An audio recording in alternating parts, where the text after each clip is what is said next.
ካብ ዜና ወፃኢ ማሕበራዊ ገጽ ፕሬዚዳንት ኣሜሪካ ዶናልድ ትራምፕ ዝኾነ ትሩፕ ኣብ ዩክሬን ግልጋሎት ከይህብ ከም ዝተኣገደ ተሓቢሩ ኣሎ።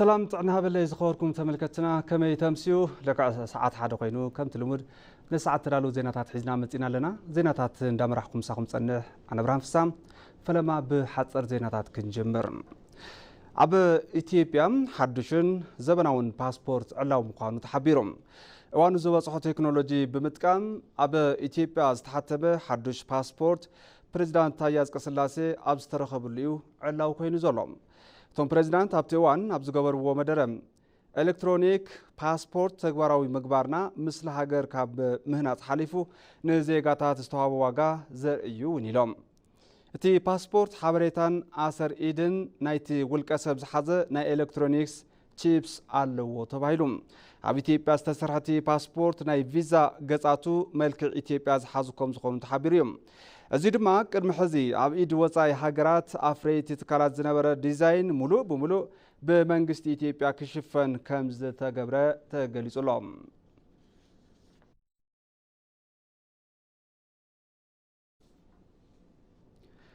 ሚኒስትር ጉዳያት ወጻኢ ዶክተር ጌዲዮን ጢሞቴዎስ ምስ ምክትል ፕሬዝዳንት ኮሚሽን ሕብረት አውሮፓ ካጃ ካላስ ኣብ ጆሃንስበርግ ተዛትየመሎም ጎና ጎኒ ጉባኤ ሚኒስትራት ጉጅለ ዒስራ በስተገብረት ዘተ ክልቲኦም ወገናት ኣብ ክልቲያዊ ዞባውን ዓለም ለኻውን ዛዕባታት ኣዲቦም ተላዚቦምሎም ዶክተር ጌዲዮን ጢሞቴዎስ ኢትዮጵያ ምስ ሕብረት አውሮፓ ጠንካራን ዘላቕን ርክብ ንምፍጣር ቆራጽ ከም ዝኾነት ምዝራቦም ካብ ሚኒስትር ጉዳያት ወጻኢ ዝረኸብና ሓበሬታ ይረድም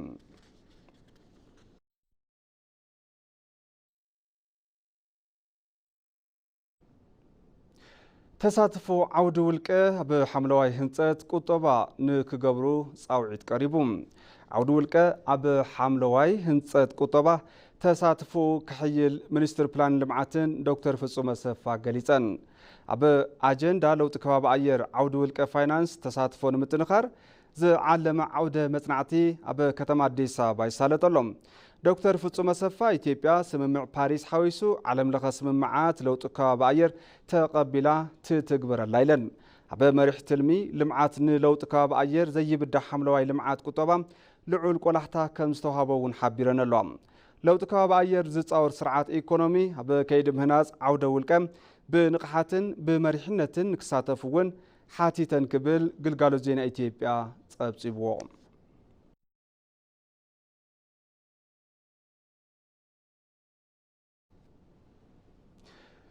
ኢትዮጵያ ኣብቲ ዞባ እናተጻወተቶ ትርከብ ልኡኽቶ ምኽባር ሰላም ዝነኣድ ምዃኑ ተገሊጹሎም ኢትዮጵያ ትጻወቶ ዘላ ምኽባር ሰላም ምክትል ዋና ጸሓፍን ሓላፊ ድሕንነት ጸጥታን ጊልስ ሚቻውድ ንኢዶመሎም ሚኒስትር ምክልኻል ኢንጂነር አይሻ መሐመድ ምስ ጊልስ ሚቻውድ ዝተዛተያ እንትኾና ኣብቲ እዋን ዘተ ኢትዮጵያ ንሕቡራት መንግስታት ቁልፊ መሓዛ ከም ዝኾነት እቶም ምክትል ዋና ጸሓፊ ኣልዒሎም እዮም ሕቡራት መንግስታት ኣብ ኢትዮጵያን ከባቢ ቀርኒ ኣፍሪካን ኣብ ዝገብሮ ወሳኒ ሰብኣዊ ሓገዝ ጻዕሪ ህንጸት ሰላምን ልምዓትን ግደ ኢትዮጵያ ንኢዶም እዮም ኢትዮጵያ ኣብ ምኽባር ሰላምን ድሕነትን ሰራሕተኛታት ሕቡራት መንግስታት ቅድሚት ኣብ መሃብን ንእትሰርሖም ስራሕቲ እውን ናእዶኦም ገሊጾም ኣሎም እተን ሚኒስትር ብግደን ኢትዮጵያ ንሕቡራት መንግስታትን ካልኦት ዲፕሎማስያዊ ኣካላትን ትገብሮ ሓገዝ ቀጻሊ ከም ዝኸውን ብምርግጋጽ ምሕዝነታ ክትቅጽል እያ ምባለን ሓበሬታ ማሕበራዊ ሚድያ ሰራዊት ምክልኻል የመላኽት ብተመሳሳሊ ሚኒስትር ዴኤታ ጉዳያት ወጻኢ ኣምባሳደር ምስጋኑ ኣረጋ ምስ ጊልስ ሚቻውድ ኣብ ጉዳያት ዞባዊ ሰላምን ጸጥታን ኣድሂቦም ከም ዝተዛተዩ ሓበሬታት ሚኒስትር የመላኽት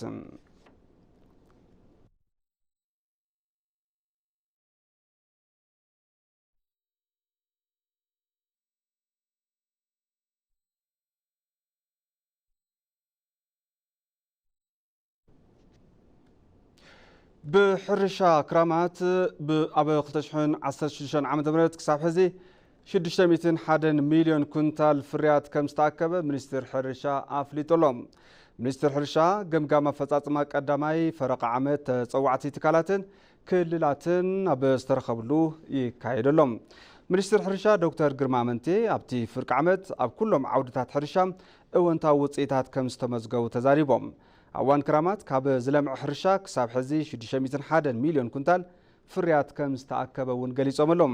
ብልምዓት መስኖ ስርናይ 4 ሚሊዮን ሄክታር መሬት ብዘርኢ ንምሽፋን ተተሊሙ ክሳብ ሕዚ ልዕሊ 3.5 ሚሊዮን ሄክታር ምሽፋን ከም ዝተኻኣለ ገሊጾም።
ማዕዲ ዜና ሕዝውን ይቕጽል ተመልከቲ ኣምባሳደር ኢትዮጵያ ኣብ ፓኪስታን ጀማል በከር ምስ ሚኒስትር ንግድን ቁጠባዊ ልምዓትን ታጂኪስታን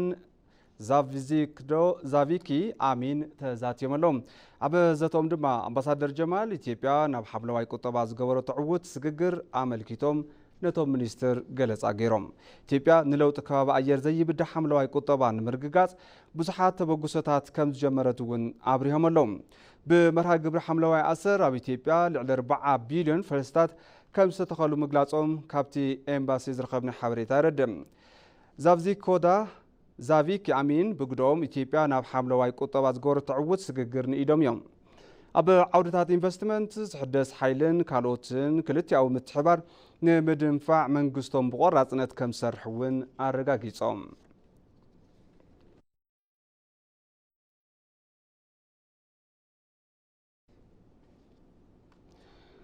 መንግስቲ ክልል ኦሮሚያ ጻውዒት ሰላም ንዝተቐበሉ ነበር ኣመራርሓ ኦነግ ሹመት ሂብሎም። ብመሰረት እቲ ዝተዋሃበ ሹመት ድማ ቀዳማይ ኣይተ ያደሳ ነጋሳ ኣመኻሪ ጉዳያት ሰላም እንድሕነትን ርእሰ ምሕዳር ክልል ኦሮሚያ፣ ካልኣይ ኣይተ ኦሮሚያ ረቡማ ምክትል ሓላፊ ዓቃብ ሕጊ ክልል ኦሮሚያ፣ ሳልሳይ ኣይተ ቶሌራ ረጋሳ ምክትል ሓላፊ ቢሮ ጸጥታን ምሕዳርን ክልል ኦሮሚያ ብምዃን ከም ዝተሸሙ ሓበሬታ ቤት ጽሕፈት ርእሰ ምሕዳር እቲ ክልል የረድም።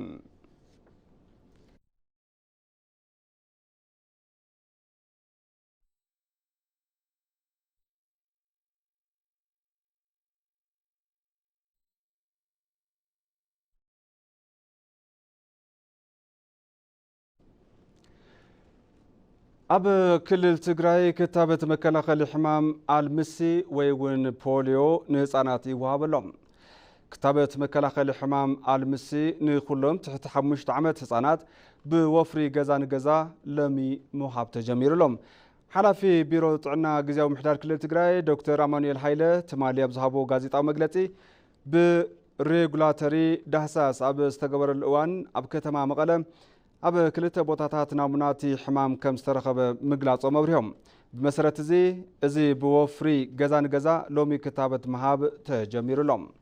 كتابة مكلاخل حمام آلمسي عدميهم تحت 5 عامات نزخون هصاونتي كاب 14 كساب 17 لكاتيت كلتشحن 17 عام تمرت جزا نجزا كوهابي تبايلو لهم توفري كتابة عب 84 ورداتات نلعلي 894 شح هصانات كمزو هاب دمات حبيرم ولدي دوكم كي تخاطبوا كي ترفو ككتاتلون كاب سمويات عنا نزغربلهم مخري نسالت مدبات ون قبو تخرات كبون تي بيرو صاوعيتو أقريب لهم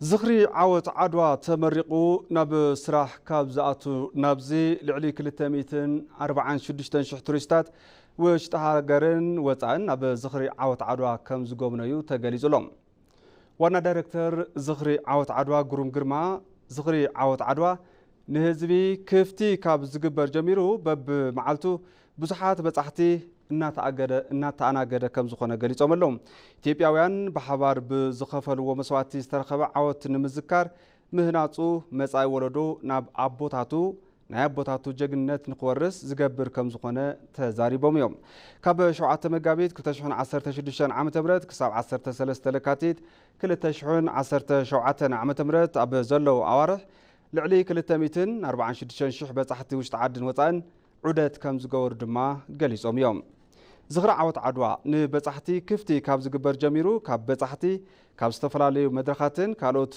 ግልጋሎታትን 123 ሚልዮን ብር ዝኸውን ኣታዊ ከም ዝተረኸበ እውን ግልጋሎት ዜና ኢትዮጵያ ጸብጺቡ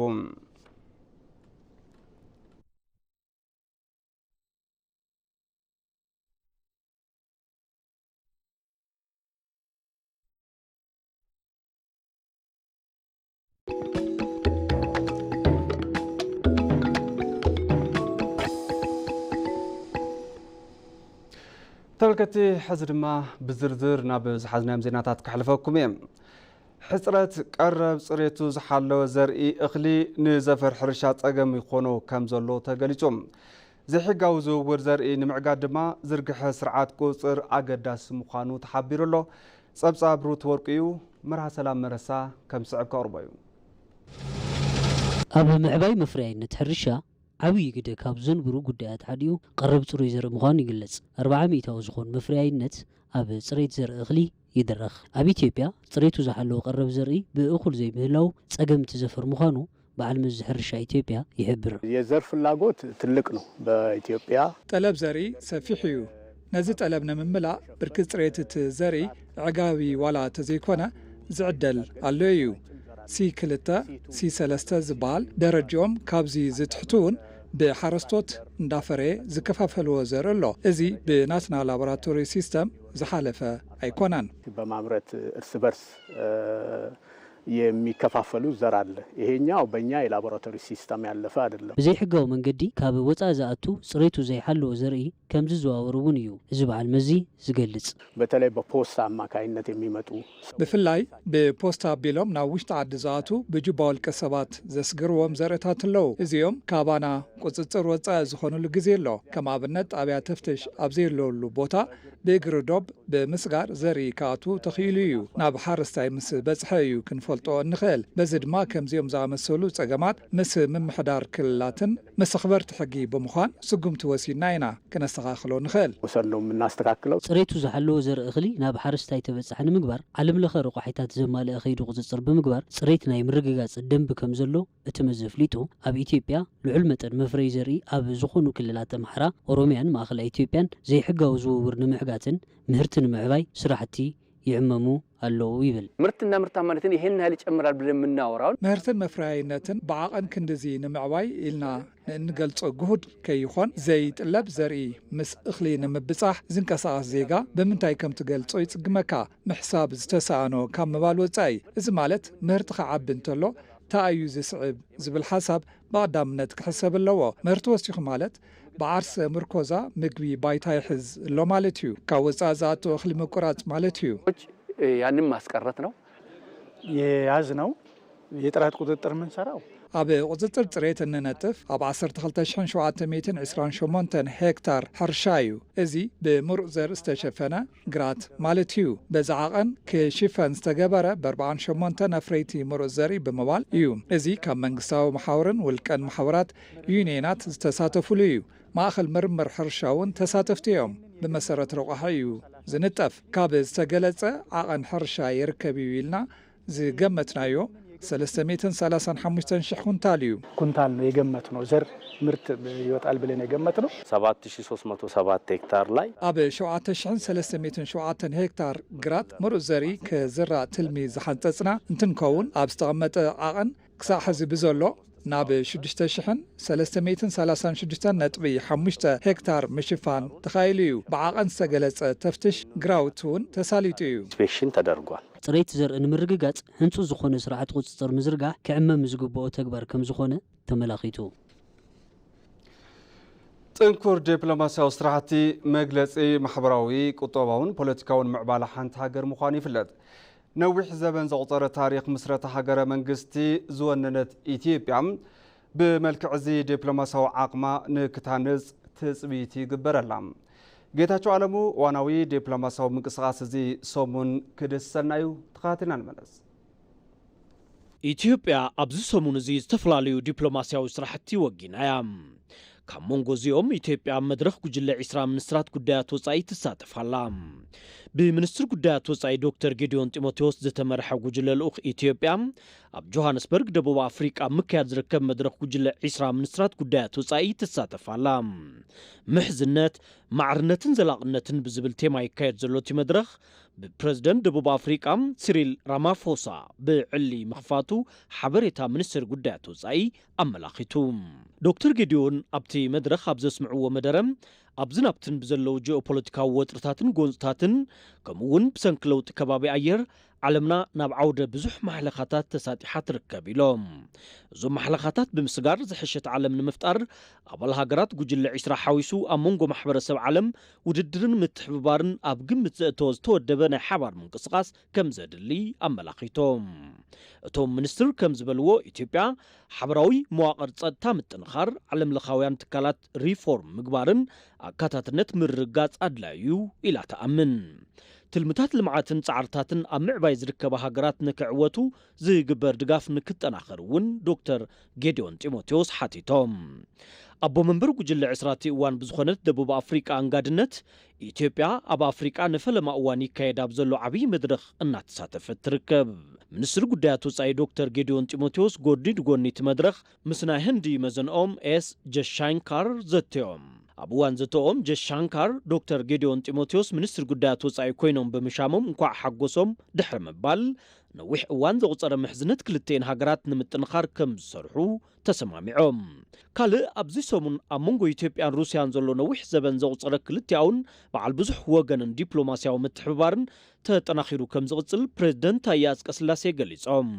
ፕሬዚደንት ታየ ኣጽቀሥላሴ ምስ ኣፈ ጉባኤ ቤት ምኽሪ ሩስያ ፌዴሬሽን ቫለንቲና ማትቪየንኮ ኣብ ዝነበሮም ዘተ ታሪኻዊ፣ ፖለቲካዊ፣ ኢኮኖሚያዊን ዲፕሎማስያዊ ምሕዝነት ኢትዮጵያን ሩስያን ምጥንኻር ኣብ ዘኽእሉ ጉዳያት ትኹረት ዝገበረ እዩ። ኣብቲ እዋን ፕሬዚደንት ታየ ኣጽቀሥላሴ ኢትዮጵያን ሩስያን ኣብ መርሆ ዝተመርኮሰ ክልቲኣውን በዓል ብዙሕ ወገንን ምትሕብባር ዘለወን ሃገራት ምዃነን ገሊጾም። ክልተን ሃገራት ኣብ ሳይንስ፣ ትምህርቲ፣ ባህሊ ከምኡውን ኣብ ዝተፈላለዩ ኢኮኖሚያውን ዲፕሎማስያውን ዓውድታት ዘለወን ምትሕብባር ተጠናኺሩ ከም ዝቕፅል ኣረጋጊጾም። ኣፈ ጉባኤ ቤት ምኽሪ ፌዴሬሽን ሩስያ ቫለንቲና ማትቪየንኮ ኣብ ኢትዮጵያ ዝገበርኦ ዑደት ኩሉ መዳያዊ ምትሕብባርተን ሃገራት ምጥንኻር ዘኽእል ምዃኑ ገሊጸን። እተን ኣፈ ጉባኤ ኣብ ናይ ኢትዮጵያ ጻኒሒተን ምስ ቀዳማይ ሚኒስትር ኣብይ ኣሕመድን ካልኦት ኣመራርሓ ትካላት ፌደራልን ዘትየን። ብተዛማዲ ዜና ካብ ሩስያ ከይወፃእና ሩስያ ኢትዮጵያ ኣባል ትካል ንግዲ ዓለም ንምዃን ንእትገብሮ ጻዕሪ ከም ትድግፍ ሚኒስትር ልምዓት ኢኮኖሚን ንግድን ሩስያ ማክሲም ሬሽቲንኮቭ ገሊጾም። እቶም ሚኒስትር ነዚ ዝበሉ ምስ ሚኒስትር ንግድን ዞባዊ ምትእስሳርን ዶክተር ካሳሁን ጎፌ ኣብ ዝነበሮም ጻንሒት እዩ ኣብዘቶም ሚኒስትር ልምዓት ኢኮኖሚን ንግድን ሩስያ ማክሲም ሬትሽንኮቭ ኢትዮጵያን ሩስያን ነዊሕ ዘመን ዘቁፀረ ዲፕሎማስያውን ኢኮኖሚያውን ርክብ ዘለውን ሃገራት ምዃነን ጸሪሖም ወሲኾም ድማ ኢትዮጵያ ድሕሪ ሪፎርም እናርኣየቶን ዘላ ዘስደምም ለውጢ ንኢዶም ንግዳዊ ርክብ ክልተን ሃገራት እናማዕበለ ዝመጽእ ኮይኑ ኣብ ዝሓለፈ ዓመት 2016 ዓ.ም ናይ 389 ሚልዮን ዶላር ዕድጊት ምብጽሐን ገሊጾም ንግዲ ወጻኢ ኢትዮጵያ ንምስፋሕ ካብ መንጎ ዝተሰማምዑዎም ጉዳያት ሩስያ ካብ ካልኦት ሃገራት ትዕድጎ ፍርያት ዕምበባ ብቐጥታ ካብ ኢትዮጵያ ንምእታው ምስምምዖም ተገሊጹ ካልእ ካብ ዓበይቲ ዲፕሎማስያዊ ጉዳያት ዝሰሙን ኩሉ መዳያዊ ምትሕብባር ኢትዮጵያን እንግሊዝን ተጠናኺሩ ከም ዝቕጽል ምክትል ቀዳመይቲ ሚኒስትር ሃገር አንጀላ ሬይነር ገሊጸን እተን ምክትል ቀዳመይቲ ሚኒስትር ብናይ ሓባር ልምዓት ወጻኢ መንግስቲ እንግሊዝ ተዓደገ 12 ኣምቡላንሳት ንማሕበር ቀይሕ መስቀል ኢትዮጵያ ረኪበን እተን ኣምቡላንሳት ንኣዴታትን ህጻናትን ቅልጡፍ ግልጋሎት ብምሃብ ልዑል ረብሓ ከም ዘለዎን ተገሊጹ ምክትል ቀዳመይቲ ሚኒስትር አንጀላ ሬይነር ኢትዮጵያን እንግሊዝን ኣብ ጉዳያት ንግዲ ኢኮኖሚ ሰላምን ድሕንነትን ዘለዎን ምትሕብባር ተጠናኺሩ ከም ዝቕጽል ተዛሪበን እተን ምክትል ቀዳመይቲ ሚኒስትር ኣብ ናይ ኢትዮጵያ ጻንሒተን ምስ ቀዳማይ ሚኒስትር አብይ አሕመድ ኣብ ሓበራዊ ምዕባለ ኢትዮ እንግሊዝ ሃናጺ ምክክር ምስላጠን ተዛሪበን ከምኡውን ምስ ዝተፈላለዩ ላዕለዎት ሓለፍቲ ስራሕ መንግስቲ ፌደራል ተራኺበን ከም ዝተላዘባውን ገሊጸን ፕሬዝደንት ማሕበር ቀይሕ መስቀል ኢትዮጵያ አበራ ቶላ ብወገኖም መንግስቲ እንግሊዝ ንጥዕናዊ ግልጋሎት ዝውዕሉ ኣምቡላንሳት ምብርካቱ ምስግና ኣቕሪቦም ብሓፈሻ ኢትዮጵያ ኣብ ዝሓለፈ ሰሙን ዝተሳለጠ መበል 38 ጉባኤ ሕብረት ኣፍሪቃ ብዕውት ኩነታት ምዝዛማን ኣህጉራውን ዓለምለኻውን ዲፕሎማስያዊ ምንቅስቃሳት ትዕውት ከም ዘላን ምንቅስቃስ ስራሕቲ ዝሓለፈ ሰሙን ዝሰሙንን የመላኽቱ አፍሪካ አፍሪካ ሀገራችን አፍሪካ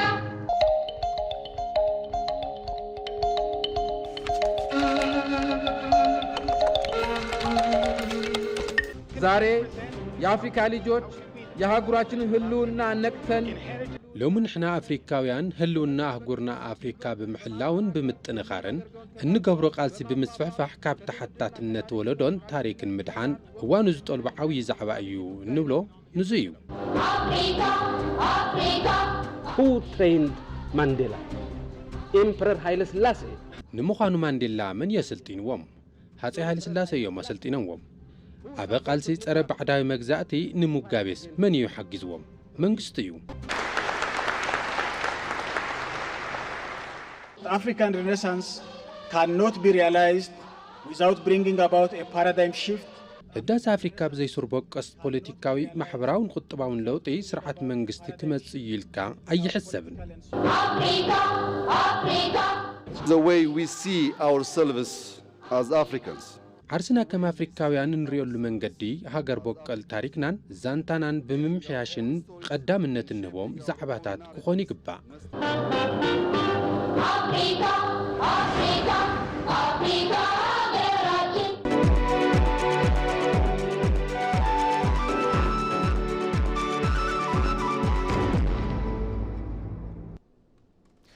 حزر ما زين عدقا يغطل تملكتي أب مبل سالساي زور إثيوبيا تفري إكسبو كاب حمشتك 6 بليون بر زبط حدقيت كفصامي تبايلو تسميت كم زغبر منستر اندستري ملاكو على بال غليص ملوم إكسبو لمزبن كاب ميازي 19 كساب غنبوت 5 كم سال دما تغليصلوم نصبصاب قدست مامو منبرهان ግርማይ ጉስጓስ ኢትዮጵያ ተፍሪካ ብዝጅምር 3 ዓመታት ተቆፂሮም እዮም ዜጋታት ምህርት ሃገሮም ክጥቀሙ ምግባር ተሰካት ምህርታት መስፋሕን ዕዳጋ ወጻኢ መቹ ኩነታት ምፍጣር ዕላማት ምንቅስቃስ እዮም መርሃ ግብሪ መጀመሪ ምንቅስቃስ ኢትዮጵያ ተፍሪ ኤክስፖ 2017 ኣብ ከተማ አዲስ አበባ ተሳሊጡ እዩ ሚኒስተር ኢንዱስትሪ ዝኾኑ መላኩ አለበል እቲ ምንቅስቃስ ተሰካት ምህርታት ኣብ ምቅራብ ዝለዓለ እጃም ከም ዘሎ አረዲኦም እዮም 2016 መጨረሻ ላይ ወደ 2 ቢሊዮን ዶላር የሚያወጣ ኣብ 2016 መወዳእታ ኣስታት 2 ቢሊዮን ዶላር ዘውፅእ ምህርታትና ምትካኪልና ኣብ 2017 ፈላማይ ርብዕ ዓመት ልዕሊ እዚ ዝኸውን ውፅኢት ኣመስጊብና ኢና ኣብ ፍርቂ ዓመት ድማ 2 ቢልዮንን 17 ሚልዮን ዶላር ዘውፅእ ምህርቲ ብምህርቲ ውሽጢ ዓዲ ምትካ ተኻኢሉ እዩ እዚ ማለት ብዘይ ኣገባብ ክወፅእ ዝነበረ ዕድል ስራሕ ናብ ሃገርና መሊስናዮ ኢና ማለት እዩ ካብ ዋናው እዋን ናብ ወፃኢ እንልእኾም ምህርትታት እናወሰኹን ሓደሽቲ ኢንቨስትመንትታት ካብ እዋን ናብ እዋን ምምሕያሽ እናርኣዩን መፅዮም እዮም። ኣብቲ ዝተጀመረ ኤክስፖ ልዕሊ 350 ዝኾኑ ስምዓት ንግዲ ክሳለጡ እዮም ተባሂሉ ትፅቢት ከም ዝግበር እቶም ሚኒስትር ሓቢሮም እዮም። ከ350 በላይ የንግድ ስምምነቶች ይካሄዳሉ። ልዕሊ 350 ዝኸውን ስምምዕ ንግዲ ክሳለጥ እዩ። ነዚ ናይ ምዕዋት ስራሕ ክንሰርሕ ኢና ኢልና ንኣምን። ካብ 5 ክሳብ 6 ቢልዮን ብር ዝጽጋዕ ዕድጊት እውን ክፍጸም ኢልና ንሓስብ ኢና።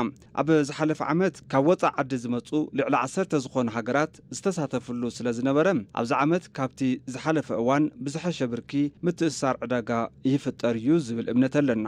እቲ ኤክስፖ ምትእስሳር ዕዳጋ ካብ ምፍጣር ብዝሓለፈ ኣብቲ ዘፈር ዘጋጥሙ ፀገማት ንምፍታሕ ዝኽእል ምዃኑ እውን ኣብ ዝሓለፉ 2 ኤክስፖታት ዝተሳተፉ ኣፍረይቲ ገሊጾም እዮም።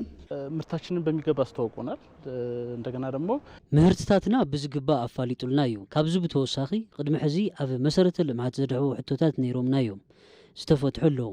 ኣብ ኸይዲ ዝርከቡ እውን ኣለዉ። የፈጠረልን የገበያ ዕድል የፈጠረልን በመንግስት ፖሊሲዎች ጭምር ዝተፈጠረልና ዕድል ዕዳጋ በፖሊሲ መንግስቲ ብምሕጋዝ ሓደሽቲ መማሓየሹ ፖሊሲ ዕድል ስራሕ ሓገዝ ፋይናንስ ሸርፎ ወፃኢ ሓገዝ እንረኽበሉ ዕድል ተፈጢሩ እዩ።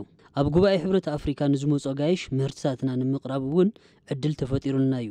ብምኽንያት እዚ እውን ኣብ ወፃኢ ዝፍረዩ ምህርትታት ኣብ ውሽጢ ዓዲ ብፅሬት ምፍራይ ከም ዝከኣል ንምርኣይ ዕድል ረኺብና ኢና። ኣፍራይ ኢንዳስትሪ ንሓፈሻዊ ምህርቲ ሃገር ዘለዎ ብፅሒት ብዕፅፈ ንምዕባይን ኣጠቃቅማ ዓቕሚ ምፍራይ ኣብ ውሽጢ 10 ዓመታት 85 ሚእታዊ ንምብፃሕ እናተሰርሐ ምዃኑ እውን ተገሊጹ እዩ። ካብ ኣፍልጦ ኮሚሽን ጉምሩክ ወፃኢ ዝተጣየሹ ኬላታት ከም ዝተልዓሉ ቢሮ ንግዲ ክልል ኦሮምያን ማእኸላይ ኢትዮጵያን ኣረጋጊፀን። ቀረፅ ዝተኸፍሎ ፍርያት ደጋጊምካ ምኽፋልን ምድንጓይን ኣብ ልዕሊ ኣቕረብቲ ፍርያትን ኣሽከርከርትን ቅርታ እናልዕለ ጸኒሑ እዩ። ምክትል ሓላፊ ቢሮ ንግዲ ክልል ኦሮምያ ተስፋይ ገሾ መንግስቲ ብመሰረት ዝሃቦ ኣንፈት ግብሪ ሓይሊ ብምጥያሽ ፍተሻ ጌርና ኣለና ኢሎም። ነዚ ስዒቡ ድማ ኣብዚ ሕዚ እዋን ፍርያት ዘተኣጓጉል ዝኾነ ይኹን ኬላ የለን ሕጋዊ ፈቃድ ዘለዎ ኣካል ፍርያቱ ብነፃ ክንቀሳቐስ ከም ዝኽእል እዮም ገሊፆም ዘሎም። ንእቶት ከተማ ንሰላምን ድሕነትን ብዝብል ዝነበሩ ተደራረብቲ ኬላታት ከም ዝተልዓሉ እውን ጸሪሖም እዮም። ብተመሳሳሊ ፍርያት ዘተኣጓጉልን ዘይተገበአ ክፍሊት ዝሓቱን ኬላታት ከም ዝተልዓሉ ምክትል ሓላፊ ቢሮ ንግድን ልምዓት ዕዳጋን ማእኸላይ ኢትዮጵያ ታደሰ ዋጀቦ ገሊፆም እዮም።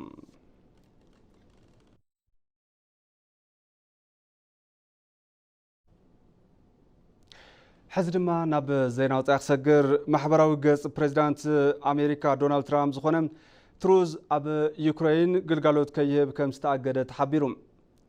እዚ ድማ ፕሬዚዳንት ትራምፕ ንፕሬዚዳንት ቮሎዲሚር ዘለንስኪ ኣመልኪቶም ኣብ ማሕበራዊ ገጽ ትሩዝ ምዝራቦም ስዒቡ ዝተወስደ ስጉምቲ ክኸውን ከም ዝኽእል እናተገልጸ ይርከብ። ፕሬዚዳንት ትራምፕ ንዘለንስኪ ዝተዋጸሉ ኮሜድያን ኢሉ እውን ብመረፃ ናብ ስልጣን ዘይመፀ ውልቀ መላኽ እዩ ብምባል ድሕሪ ምውቃሶም ብጽባሒቱ ትሩዝ ከም ዝተኣገደ ተገሊጹ ዘሎም። ኣብ ዩክሬን ዝርከቡ ተጠቀምቲ ማሕበራዊ ገጽ ትሩዝ እዚ ገጽ ንሶም ኣብ ዘለውሉ ሃገር ግልጋሎት ኣይህብን ዝብል ሓፂር መልእኽቲ ጥራሕ እናረኸቡ ምዃኖም ተዛሪቦም። ብወገን ዩክሬን ግና ማሕበራዊ ገጽ ዝኾነ ትሩዝ ብመንግስቲ ዩክሬን ተኣጊዱ ዝብሉ ጸብጻባት ሓሶት እዮም ክብሉ ወሃቢ ቃል ሚኒስትር ጉዳያት ዩክሬን ሄርሂ ታይኪ ተዛሪቦም እዮም።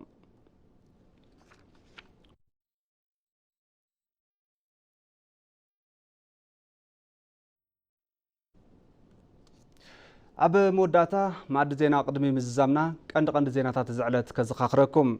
ብሕርሻ ክራማት 2016 ዓ.ም ክሳብ ሕዚ 601 ሚልዮን ኩንታል ፍርያት ከም ዝተኣከበ ሚኒስትር ሕርሻ ኣፍሊጡ።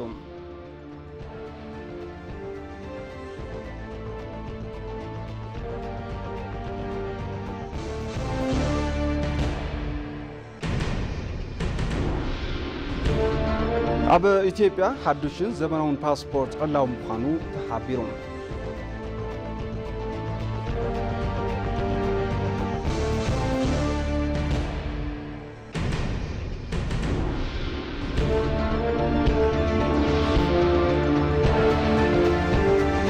ካብ ዜና ወፃኢ ማሕበራዊ ገጽ ፕሬዚዳንት ኣሜሪካ ዶናልድ ትራምፕ ዝኾነ ትሩዝ ኣብ ዩክሬን ግልጋሎት ከይህብ ከም ዝተኣገደ ተገሊጹ።